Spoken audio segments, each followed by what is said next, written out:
when I was a little kid, my dad decided, for reasons he never explained to me, to get religion and become Catholic. And at that time, I was going to number 83 public school. I was in the third grade in Baltimore, inner city Baltimore. And I was transferred to St. Elizabeth's of Hungary Catholic school, which was a good place. It was run by the Franciscan nuns. And back then, they all wore the outfit, right? Yeah. And I remember I then became Catholic. And starting in that school, I really didn't do well, right? Except I did well in math. The reason I did well in math is because when I came into school, I hadn't had any religious education at that time, right? And so I was just learning all this firsthand. And when I come into school, there was a big crucifix in the front. Now, what I seen was a guy nailed to a plus sign. So I thought, these people are very serious about their arithmetic. So since then, I've always excelled in math. I know there's people's going to have problems with that. I am so sorry. But anyhow, other than math, I never really did good. And I got past the third grade, got past the fourth grade. In the fifth grade, I met Sister Brenda. Now, Sister Brenda was a nun where, she always, for some reason or other, picked on me because, might have been because, remember those yellow number 2 Ticonderoga pencils? Remember those? Right? I used to chew on mine. I'd go through 2 a day. And at the end of the day, I had all these yellow paint chips. I looked like a rabid beast. And for whatever was wrong, she told me to stay after school. So I probably, in the fifth grade, maybe a dozen days, I didn't stay after school. And at the fast forward to the end of the year, it's in June in Baltimore, hot as can be, even before global warming, right? And we're sitting in there waiting for report cards to be handed out, and Sister Brenda hands out everybody's report card except for myself, a guy named Frankie, and a guy named Anthony. And she told everybody except us 3 to get in line, and then she would, take that line outside, walk around the school, and go across the street, and their parents would be waiting. And so she told us, she said, you guys wait here until I get back. So, I was like, at that time, before she was handing out the report cards, I was mostly looking forward to a nun-free summer. And when I didn't get a report card, I knew what it meant. I was like a boxer that just took a standing 8 count. And my 2 buddies, after she left with the rest of the line, they looked at me and they said, I wonder why Sister Brenda wants us to wait here. And I said, it's because we failed. These guys deserve to fail, right? So what I did was I decided that I was not going to hang around for that, so I bolted. Now, every year on the last day of school, my father picked me and my brother up from school. It's the only time he did. He was a pretty hard guy, blue-collar guy, and he'd pick us up from school, and we'd show him our report cards and so forth. And I remember thinking, there's no way I'm going to tell him that I failed. So there was something I knew about Sister Brenda. When the class line came around the building and past the convent, and she was one lazy nun. So she never took and walked all the way around with the rest of the class. So I took and left, bolted around a corner, bolted all the way around the other way, waited against the wall. She didn't disappoint me. She left and went into the convent. The rest of the class came around, and I got in line with the rest of the class. So the class goes around, it goes across the street, parents are waiting. My little brother's already there with my father, and my father's looking at his report card. So I come across and, hey, you doing, Dad? And he goes, where's your report card? I said, well, Sister Brenda didn't give me one. And actually, she hadn't, right? So he starts walking across the street. He's smoking a Terry, and he takes it, throws a button, goes, all right, whatever, get in the car, right? So we get in the car, and he takes us to a sporting goods store, which he would always take us to the sporting goods store and buy us a little something, right? For graduating. So my brother is running through, he's picking up everything, and as I'm in the sporting goods store, it started to hit me what I had done. And Dad says, well, Robert, don't you want anything? I said, nah, Dad, I'm good. He goes, I'll get yourself something. So I got a first baseman's mitt, which I still have to this day. So we go home. Mom was the same way. Brother runs in, gives my mother his report card, like a baton in a relay race. And I come in, where's your report card? I don't have one. Sister, to give me that. I've never heard of that. I'm going to give that sister a call. Me thinking, okay, Mom, go. I'm on the edge here. I said, okay, Mom, go ahead and call her, right? And so anyhow, my mother never called her. And whenever the phone rang, I'm sitting in there looking at this old TV that just looked like a test pattern. And school never called. And then the summer started. And I remember that summer being the longest summer of my life. Because I remember every morning I'd wake up, you'd feel great, and then it would wash over me. Man, I failed. My parents don't know anything about it, right? They think I passed. I'm going to get executed when they find out. So one day led into another. And even my buddies would say, Robert, what's the matter? You look like somebody just stole your dog. And, I knew if I told anybody, it'd be around the world in a moment. So I said, nah, nothing, so forth. So anyhow, I get through the whole summer. First day of school, I got my own new school supplies. I'm with my brother. And, we had my buddy's mother, Miss Molly, used to take us to school. And she was a portly woman. And she drove a red Volkswagen. And we used to call her the big fat tomato and a little red bug. So she comes and picks us up and takes us to school. I go there. I really don't know what I'm going to do.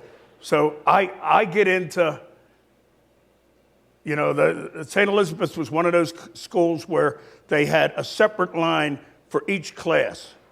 And I got into line. What line am I going to get into? Sixth graders, right? So that's the one I get into. My buddy Frankie and Anthony are in the other line. Fifth graders, they're looking at me like, hey, dude, hey. And so anyhow, the bell rings, lines start going in. Kindergarten goes in first grade, second grade, third grade, fourth grade, fifth grade. And then sixth grade, I go in, teacher that year, Sister St. Thomas. As I go in, I'm last. She grabs me, puts me against the wall. I thought, oh, man. She goes, Sister Brenda told me what you did. She told me that you failed, and you didn't wait for her to kind of this, that, and the other thing. You put yourself up. So she didn't know what to do, so she passed you. Now, if that isn't a good result of putting an idea into action, people, you tell me what is. Maybe I shouldn't have done it. Maybe I should have. But I did, and because of that, I learned to take risks. I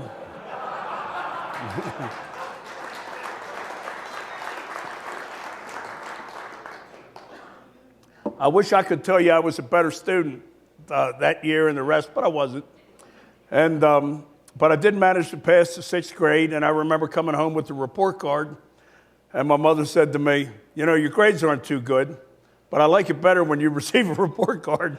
And I said to her, so do I, Mom. So do I. So anyhow, fast forward to high school. In high school, my graduating class, I wasn't a very good student. And come towards graduating April, I was failing every subject except gym. And I had a couple buddies of mine approach me during gym, as a matter of fact, when I was in the locker room, and saying, hey, Rob, what are you going to do after high school? I said, well, I don't expect to pass. They go, well, we're going down to see a Marine Corps recruiter. Why don't you go down there with us? So I did. And I wound up with them joining the Marine Corps in the buddy plan, which to me is probably the best thing I ever did, because everything I ever accomplished I owed to the Marine Corps for the things I learned in it. For example, so I left there and I went to Paris Island for boot camp.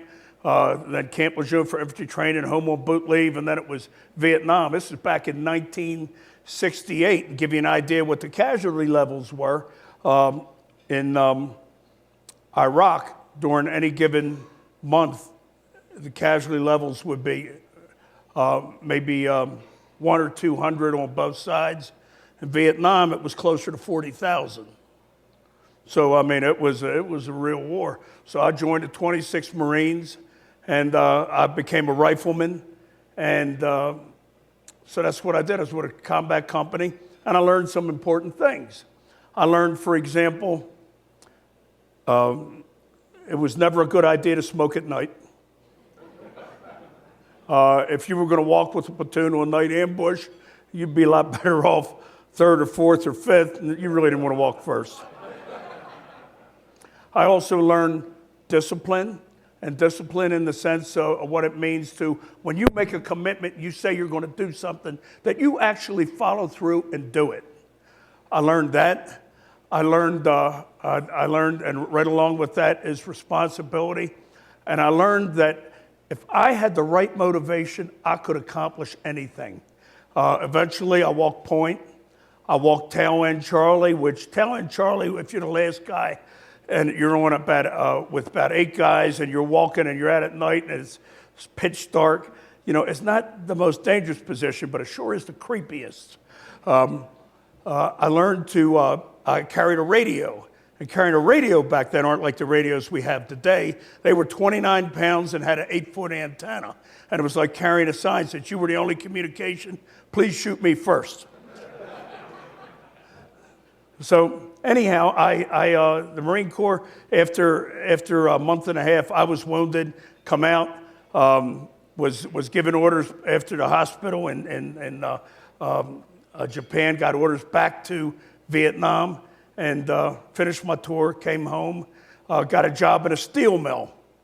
In Vietnam, the way I got through that, and the one thing I want to backtrack on a minute, is when I first got to my unit, I was a replacement for 4 guys that were killed the previous 2 days ago. And in my squad, the guy who'd been there the longest had been there 6 weeks. He was 19 years old, and he was the guy that was calling the shots. So I didn't think I stood a chance of getting through this thing alive. And the way I did it was, first I thought about it a lot, and right when I learned what the situation I was in, and I remember I had probably the only anxiety attack I ever had.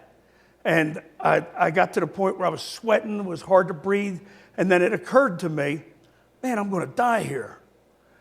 And when I accepted that fact, and I made it my goal every day just to be around from alcohol, I was fine.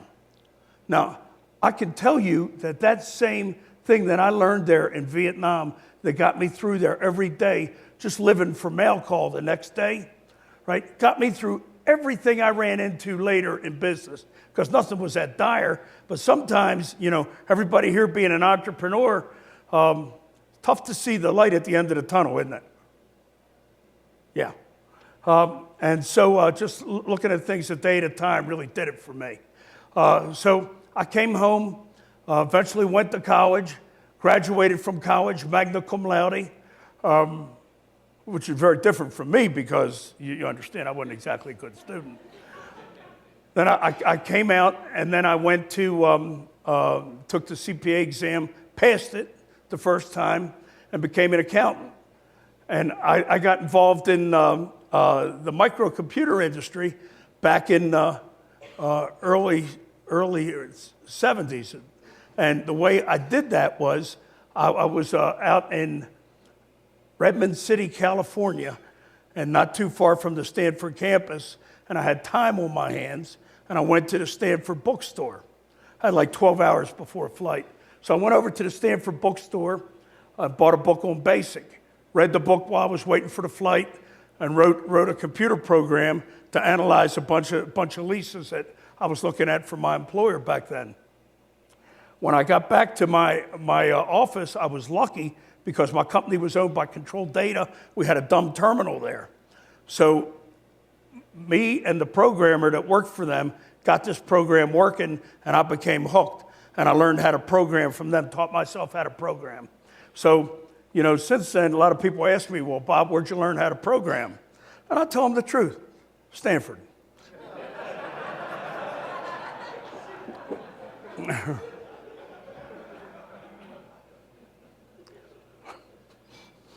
So when the first Apple came out, I bought one. And I taught myself how to program. And what I would always do is whenever I wanted it to do something, I'd write the code. And I'd find out, and I loved doing it. This was my hobby. And I remember my dad told me, he said, Robert, if you love something, it tells you all its secrets. And it's true, and I didn't learn anything in college. I was all self-taught, so I worked harder than anybody else. And besides, for me, it was a fun thing. So that's what I would do for fun. And I got to the point where I was pretty good at it. And then when the first IBM came out, I sold my Apple and bought an IBM PC. And in 1984, I opened up a small business in my basement, which was to sell a money management program that I wrote called Money Counts. And I decided this thing was pretty good. I've been working on it for a number of years. And I would compete with the big dogs back then. Were Managing Your Money by Andrew Tobias. And it was Quicken was just getting going back then. And my product. And so I had, at the time I started this, I had $15,000. So I decided to do this, and I got to tell you that, you guys being entrepreneurs, when you first start something, nobody tells you anything, right? You learn everything by yourself. Usually you learn it the hard way by things not going the way you want it to go. And so, it was kind of like, use a really bad analogy, is you're like a young guy walking into jail for the first time. You're going to learn a lot of lessons.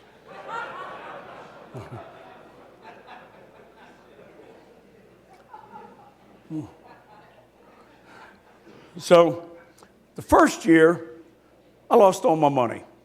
I tried selling it like everybody else did. I tried getting packaging as best as I could. As much as you're going to do for $15,000. Next year, I took another run at it. First year, I tried selling the product at $129. Next year, I kept improving it. $99, $69, had different packaging made, tried to get involved in some multi-level marketing. Every disaster you can think of, right? It was like, man, that's another way not to do it. So I lost all my $25,000 the second year. The third year, I was broke, but I had always paid my bills, always paid it, so nobody knew how much money I had. As far as I was concerned, I was flush. So back then, in 1987, I had a company call, or 1986, had a company call me. It was a company did this rag at a Fort Dodge, and they sold on the front page an advertisement. The outside front page, right, was an ad. That's the type of magazine it was. So anyhow, they said the ad's normally like $16,000, $17,000. They would sell it to me for $5,000 if I could get creative in a couple days. So I did. I changed my advertising, and I said a product was called Money Counts. I dropped the price all the way to $12. For those of you that have been in the business a while, software back then was copy protected. You couldn't give it away. You could only make so many copies, this and that. So I removed every barrier I could think of. I said, you can copy it. You can give it to your friends. You can do whatever you want as long as you send me $12. And the ad made money. So immediately I took that ad and started calling all the big computer publications. And That's how I turned the corner. I learned the secret. The secret back then was a smoking deal with a big ad that caught people's attention. Not the little ads, not the packaging, not that other stuff. So that's how I learned how to do the direct marketing. In '87, I quit my job my real job and did it full time. And eventually the company, I built it up to where we had 1,000 employees. We were doing on a volume basis 4% on units, 4% of the country's software. We had customers in every country, and I sold it to Intuit. Intuit knocked on my door, asked me if I'd be interested in selling the company for, I remember my wife and I, let me back up a second, my wife and I decided, that's my first wife, decided if we could sell the company for $40 million, we'd do it. Intuit offered me 60. Now, I didn't go to Stanford. Actually, I never really did go to Stanford. I didn't go to Harvard, but I knew enough to know to reject the offer. So I told him I was insulted by the offer, and eventually got the price of the deal up to $64 million. So I sold Parsons Technology then to Intuit. After I sold it, I became the chairman. And I learned that when you're the chairman of a company like that, and you don't own any stock, and you don't have anything invested in the company, basically what you do is you order lunch. I also had a deal with them that said that if I left, I had 1 year where I couldn't work. And, they withheld some funds and all that, so it had a little teeth in it. So anyhow, after a year of that, I retired and moved to Arizona. And when I was in Arizona, I had a year. And any of you guys play golf? Yeah. You play golf. You told me you play golf, Joe. Raise your hand. All right, there you go. All right. So I moved to Arizona, and my buddies told me, they said, if you play golf every day, you're going to get really good. So I played golf every day, and I was worse at the end of the year than I was before I started. Problem is if you play golf every day, the only guys you can play golf with are the guys that wear, when you get old, when you hit a certain age, you start dressing in strange colors and patterns. It just happens, You start dressing like, the best way I can describe it is like a flag from another country, right? So I was playing from a guy that looked like, one time he looked like, he might have been Slovakia, and another one that could have been Turkey. And I decided, I got to get back in the game. So after my year was up, I decided I would start another business, and that business eventually became GoDaddy. And what happened is the internet was just going then. This was back in '96, and I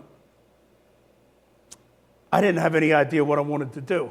But I knew from my prior business that the best way to know what to do is to be involved in the stream of that business in some way. Because when you're inside the economic stream, you see the opportunities, right? So what I did was, I had, by the way, I got divorced along the way. And so, my money was split in half. And I hired a bunch of very intelligent people, and about 30 of them. And we started trying all sorts of things. And the plan was brilliant, right? This was an idea I tried to put into action. The plan was brilliant. The plan was that we would take and try a bunch of things, and whatever worked, we would do, and whatever didn't work, we would drop. It sounds brilliant, doesn't it? You want me to tell you what the problem with that was? Nothing worked. So after a while, the only thing that gelled was I hired some people that were building websites for customers. And the problem was, though, is that the internet really wasn't was just kind of, most businesses didn't have a website. And to do a website back then was expensive.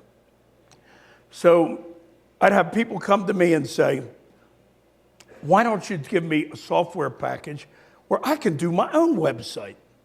And I thought, okay, fine, you got a deal. And I started working on software that would do that. And we created a product called Website Complete. And Website Complete is in its 50th or 60th incarnation now. We started selling that for $12, got no traction. And then after a while, we noticed that, and then again, this is out of desperation, that in order to get traction, maybe we ought to start selling domain names also. Because we noticed that the companies that we would get domain names from, because every website needs a domain name, right, were a pain in the ass to deal with. So we did that. We became a domain name registrar in 99. And in 99, the internet was still booming. We had a hard time really getting noticed because people were paying, like pets.com and so forth, paying crazy amounts for ads. Like they pay $300 for a lead that would make them $6, right? And so we wouldn't even have people talk to us. So we kept going and going. And in the year 2000, I decided that I would probably shut GoDaddy down. Now, what brought it to that was the way I used to manage my finances was I would say, okay, I'm going to operate this business. I got $35 million. Until it hits 30 million, then I'm going to start to really worry about it, and I'll make a decision, right? And then I'd get to 30 million, and I'd say, okay, 25 million, then 22 million, then 20, then 18, then 16, then 14, then 12, then 10, then 8, and then I got down to 6 back then, and I remember thinking, wow.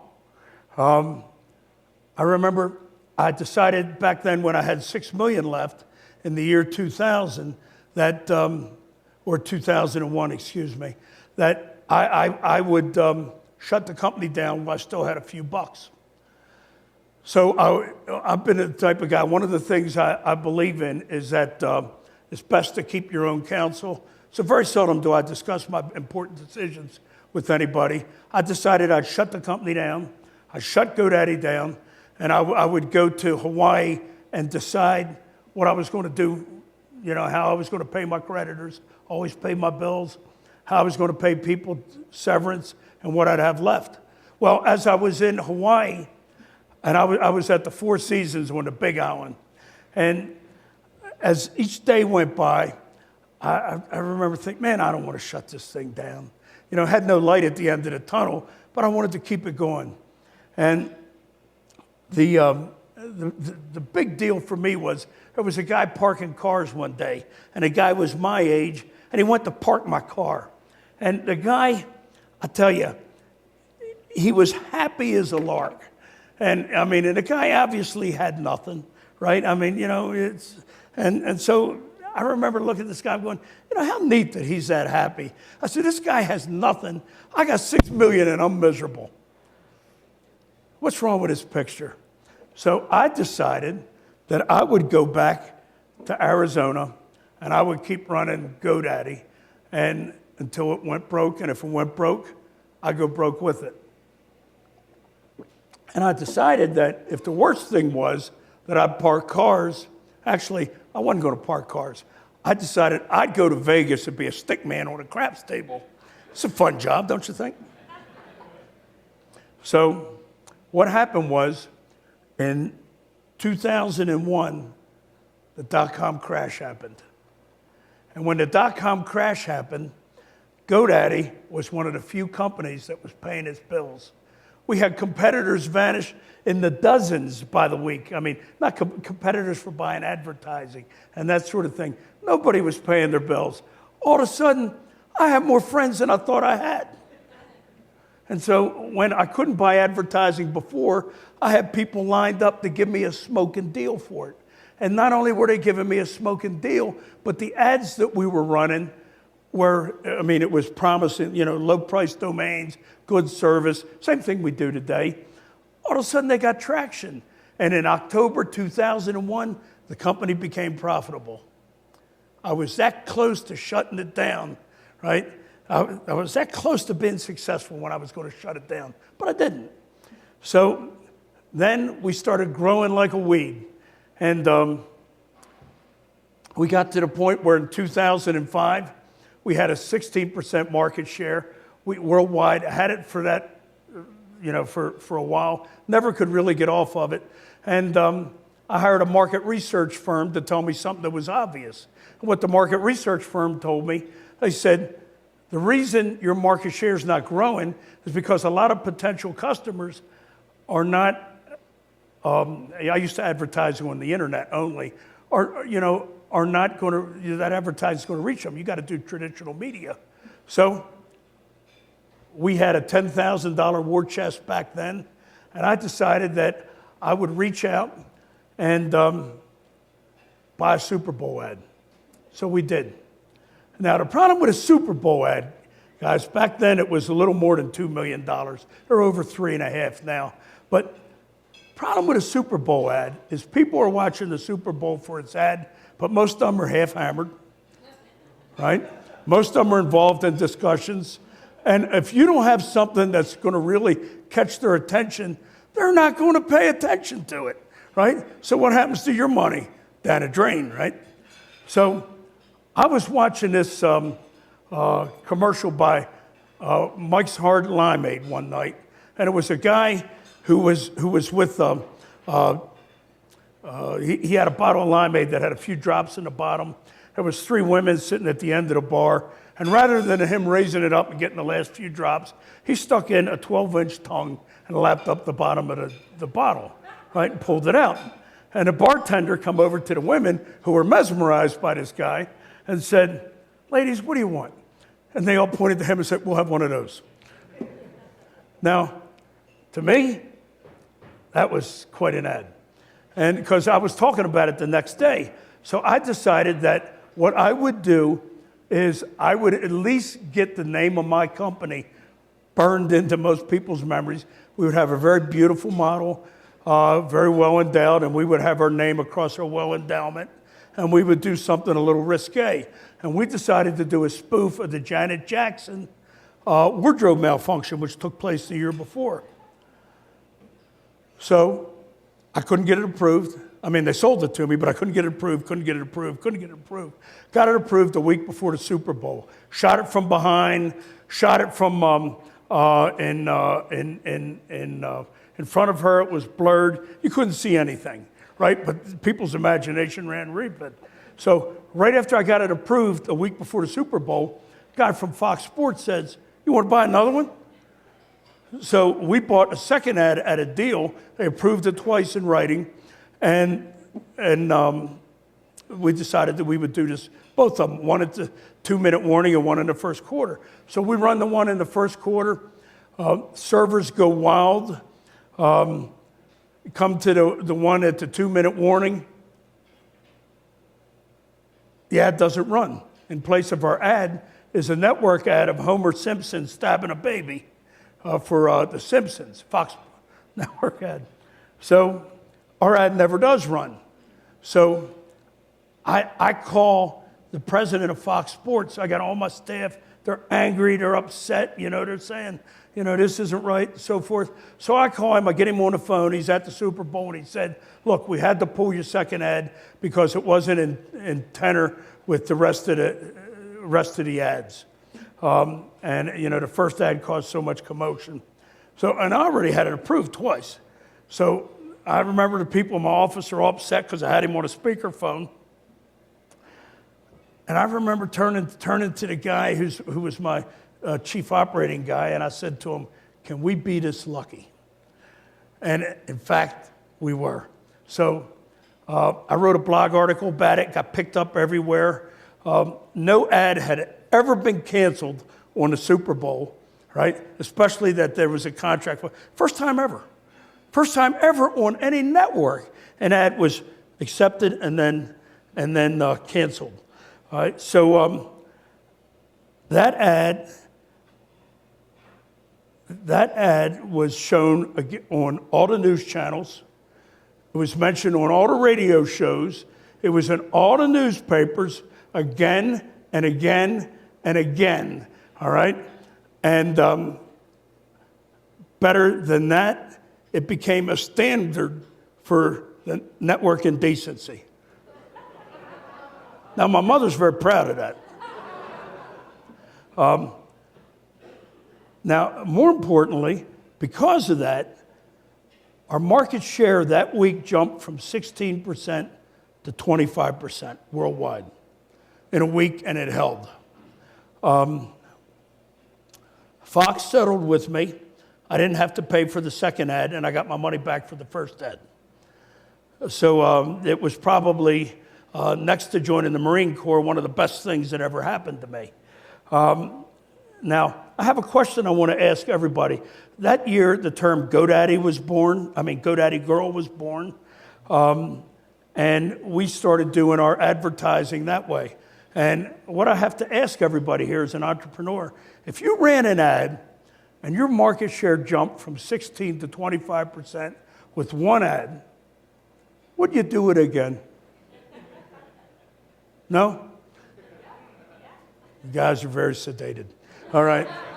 All right. So anyhow, so that's what I did every year.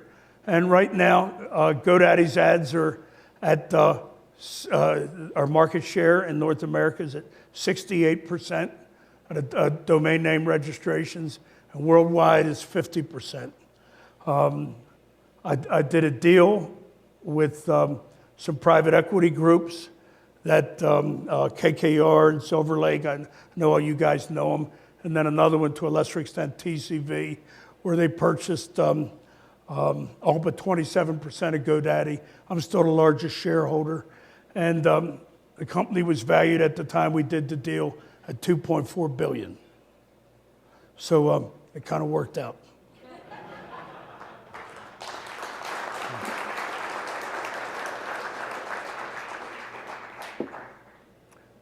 During all of this, we've been kind of a risque company. Everything's been a little edgy. That's all going to change, but it's the same old GoDaddy in many ways.